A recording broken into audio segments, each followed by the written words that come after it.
हैन, फेसबुकमा, ट्विटरमा, केमा, तपाईको व्हाट्सएपमा, हैन, ठुलो ठुलो कुरा लेख्न धेरै सजिलो छ। गर्नुस् नि केही गरेर त देखाउनुस् नि, ठुलो गफ नगर्नुस्। ठुलो गफ छुट्न मलाई पनि धेरै आउँछ, हैन, तर त्यसको साथ काम पनि गरेर देखाउनुस् नि। लगानीकर्ताको लागि यो त्यो त्यो त्यो मैले धेरै हेरिसके हजुर, यस्ता यस्ता गफ छुट्ने। फेरि मैले भने, हैन, यहाँ तपाईको गफ छुट्छन्, पछि मलाई फोन गरेर तलवा चाट्छन्। त्यस्ता मान्छेहरू भनेको अपवाद हुन्। त्यस्ता मान्छेहरू च्याखेहरू हुन्, जसलाई मात्र नाफा चाहिएको छ बजारबाट। ठुलोको नजिक हुने कसरी नजिक हुन सक्छ? दिपेन्द्र अग्रवालको बेइज्जत गर्नुस् पहिला, अनि त्यससँग फोन गरेर माफी माग्नुस्। माफी मागेपछि उसले माफ गरिदिन्छ। अनि सर मलाई बताइदिनु होला नि एउटा स्क्रिप्ट सर, मलाई पनि अलिकति दुई पैसा कमाउनु पर्यो। जति यहाँ ठुला ठुला छन् नि यहाँ, हैन, मामा काका भान्जा, हैन, सबैले फोन गरेर सोधिसकेका छन्, हैन। सो त्यो कुरा नगरौं। कसले के गर्न सक्छ, यहाँ कसको चरित्र के हो, त्यो म भन्दा बढी यो मार्केटको बारेमा कसैले जान्दैन। सो त्यसमा चाहिँ म तपाईहरुलाई यही भन्छु, भोलि मार्केट क्र्यास गराउने यी अपवादहरू, यी च्याखेहरू छन्, अरु कोही पनि होइन। Thank you. एकदमै ह्युमन इज इन्टेलिजेन्ट, हैन, एनिमल भनिन्छ नि, त्यसैले मैले भनेको अब म आफ्नो लागि गइरहेको छु, म आफ्नो कुराहरू बुझाउन गइरहेको छु। म भोलि सहभागी हुन्छु, कसैलाई मसँग भेट्नु छ भने पनि आउन सक्नुहुन्छ, हैन, किनभने अहिलेको समयमा जब मार्केट यस्तो भोलेटाइल छ, इट्स भेरी हार्ड कि हामीले कसैलाई रिप्लाई पनि गर्न सकौं वा कसैलाई तपाईको भेट्न पनि सकौं।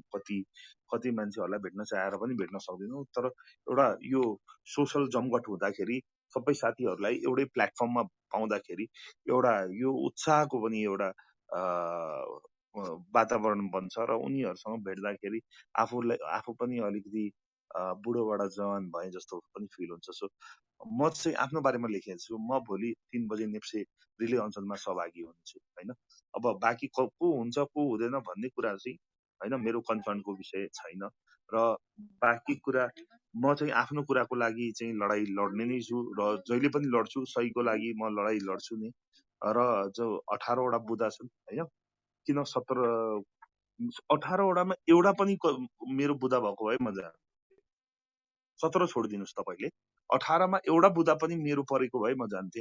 अब ब्रोकर कमिसन घटाउनु पर्छ, त्यो सबैको चासोको विषय हो कि होइन?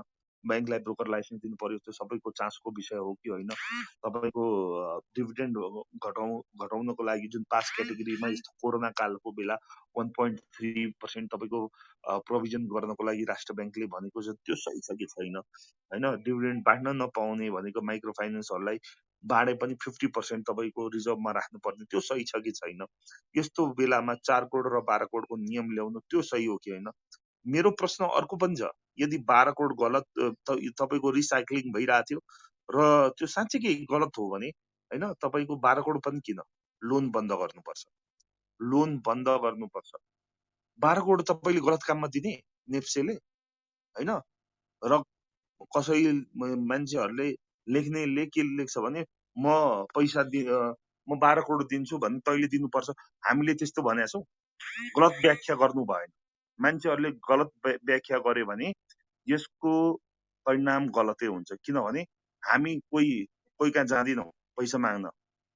मेरो ढोकामा मान्छेहरू आउँछन्, बैंकहरू आउँछन् कि पैसा लिइदिनु पर्यो सर, पैसा चलाइदिनु पर्यो बैंकको। हामी गएका छैनौं कसै कहाँ। यो गलत व्याख्या नगर्दिनु होला प्लिज, हैन? तपाईको जब मान्छेहरू तपाईको 0.36% मा तपाईको लोन प्रभाव आछ टोटल मार्केटको। एनआरबी ले यो लोन बढाउनतिर लाग्ने कि घटाउनतिर लाग्ने? 0.36 भनेको 100% कम हो। अनि 0.36% मान्छेहरूका मात्र पुगेको छ भने यसलाई कसरी 5% पुर्याउनेतिर लाग्ने कि तपाईले यसलाई कसरी घटाउनेतिर लाग्ने? यस्तो गलत व्याख्या गरेर सोझा साझा लगानीकर्ताहरूलाई बेकुफ बनाउने, तिनीहरूलाई उत्तेजित बनाउने, एउटा ग्रुपको खिलाफ दुई तरिकाको गुट बनाउने लगानीकर्ताहरूमा यस्ता अपवाद, यस्ता बदमाशहरूलाई म चाहिँ गर्दिन र म गर्न पनि चाहन्न, हैन? फेरि म भन्छु, गलत हो भने 12 करोड पनि बन्द गर्नुस्। मेरो डिमान्ड यही हो, तपाई पुरै बन्द गर्नुस्। किन चलाउनु भएको छ? गाँजा यदि गलत हो भने चाहिँ 1 ग्राम होस् वा 1 किलो होस्, त्यसलाई सजाय त हुनु पर्यो नि फेरि, हैन?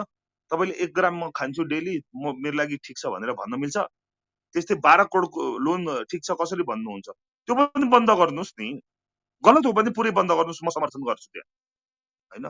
यस्तो गलत व्याख्या गरिदिने व्यक्तिहरू भनेको they are anti social element to the नेप्सी टु दि सोसाइटी, हैन? र नेपालको अर्थतन्त्रको लागि पनि तिनीहरू एन्टी सोशल एलिमेन्ट हो मेरो लागि चाहिँ, हैन? म 2-3 दिन अगाडिसम्म म साथीहरू कसैले गलत कुरा बोल्दा पनि म तिनीहरूको प्रतिवाद गर्दिनथे। किन गर्दिनथे? ल साथीहरू हुन्, हैन? बिस्तारै बुझ्लान्, मार्केट बुझ्लान्, आउलान्, हैन? तर यो त अति भयो। सहनशीलताको पनि पराकाष्ठा नागेर, हैन, व्यक्तिहरूले, हैन, फाइदा उठाउन थाले, हैन? फेरि मैले यो कुरा बारम्बार भने, मार्केटलाई ह्याम्पर गर्ने, मार्केटलाई बिगार्ने, हैन, व्यक्तिहरू भनेको कहिले पनि लगानीकर्ताको हितको लागि हुन सक्दैन। त्यो सानो ठुलो कसरी यार, जो मान्छे फिल्डमा आउँदैन 2 मिनेट, त्यो त्यो लगानीकर्ताको हितको लागि हो? जो मान्छेहरूले आफ्नो आइडी देखाउन सक्दैन, त्यो मान्छेहरू लगानीकर्ताको हितको लागि हो? हिजो कति तपाईको ठुलो सानो वा संगठन भएको मान्छेहरू त्यहाँ आए आन्दोलनमा, मलाई बताउनु पर्यो कति जना थिए, हैन?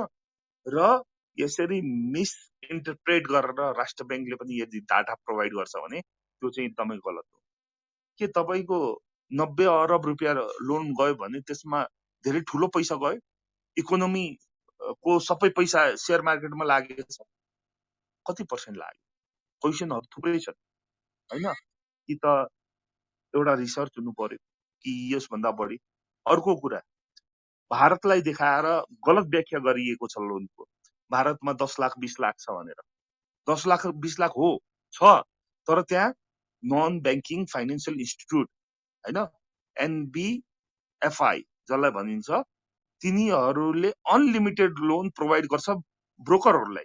त्यो ब्रोकरहरूले, हैन, तपाईको ग्राहकहरूलाई प्रोभाइड गर्छ। ग्राहकलाई यो पनि थाहा हुन्न कि कुन ब्याङ्क वा कुन इन्स्टिट्युटबाट हामीले लोन लिएको छौं, र त्यो तपाईको नन ब्याङ्किङ फाइनान्शियल इन्स्टिट्युटले ब्याक गर्छ त्यसलाई कमर्सियल ब्याङ्कहरूले भनेको। तपाईहरुले यसरी रङ डाटाहरू प्रेजेन्ट गर्दै, हैन, तपाईहरुले यसो देखाउनुहुन्छ कि इन्डियामा यो छ। 58,000 त्यसै पुग्या छ इन्डियामा बेकु बनाउने। त्यहाँ लोन प्रवाह नभइकन 58,000 पुग्छ। त्यहाँ तपाईको मार्केटलाई कसरी अगाडि बढाउने, के फेसिलिटेसन गर्नु पर्यो, हैन, त्यो कुरा सोधेर सरकार चाहिँ जहिले पनि अगाडि बढिरहेको हुन्छ। तर यहाँ चाहिँ के भयो भने दुई जनाले पैसा कमायो, कसरी उनीहरूको खुट्टा काट्ने, कसरी तल तान्ने। किन ठुलो मान्छेले पैसा कमाउने अधिकार छैन कि सानो मान्छेहरू मात्र पैसा कमाउन सक्छन्? त्यसो भए त हजुरहरू सबैसँग, जो सानो लगानीकर्ता आफूलाई भन्छन् थुप्रै पैसा छ, त्यो भिख माग्नेहरूलाई सबैलाई पैसा दिएर आउनुस् नि। आफू चाहिँ 5 रुपैयाँ खर्च गर्न नसक्ने, अरूलाई तपाईहरुले भाषण र उपदेश दिने, त्यस्ता तपाईको तोरी लाउरे कुराहरू गरेर हुन्छ? आफूलाई हेर्नुस्, आफ्नो चरित्रलाई हेर्नुस्, अनि अरूलाई कुरा गर्नुस्, अरूलाई अंगला ठड्याउनुस्, हैन? कुरा हुन्छ भने लगानीकर्ताको हुन्छ, ठुलो र सानोको हुँदैन। कुरा हुन्छ भने नेप्सेको हुन्छ, हैन? सही र गलत तपाई जज बन्नु भएको छ? सही गलत बताउने कि 12 करोड ठिकको? तपाई यदि ठिक हो भने कुन हिसाबले ठिक हो? किनभने सानोले पाउँछ त्यो लोन भनेर ठिक हो? त्यसो भए त हरेक गरिबलाई राष्ट्र बैंकले भनेर, कमर्सियल बैंकहरूलाई भनेर सबै गरिबको घरमा 10-10 लाख रुपैयाँ कम्तीमा दिनुपर्छ भन्ने नियम बनाउनु पर्छ, हैन? एकातिर तपाईले सोशलिस्टको कुरा गर्ने र अर्कोतिर तपाईहरु हिपोक्रेसी गर्दै हुनुहुन्छ। तपाईहरु जस्तो मान्छेहरुलाई यो सोसाइटीमा बस्ने अधिकार छैन। म त्यति भन्न चाहन्छु। हुन्छ हजुर, यति नै हो। म आफ्नो लागि भोलि नेप्सेमा 3 बजे जान्छु, हैन? जसलाई लाग्छ म आफ्नो लागि आउँछु भने आउनु होला, कोही पनि अर्कोको लागि नआउनु होला, कोही पनि नआउनु होला। 5 जना भए पनि हुन्छ आन्दोलन, हैन? तर अरूको लागि नआउनु होला, आफ्नो लागि आउनु होला। धन्यवाद।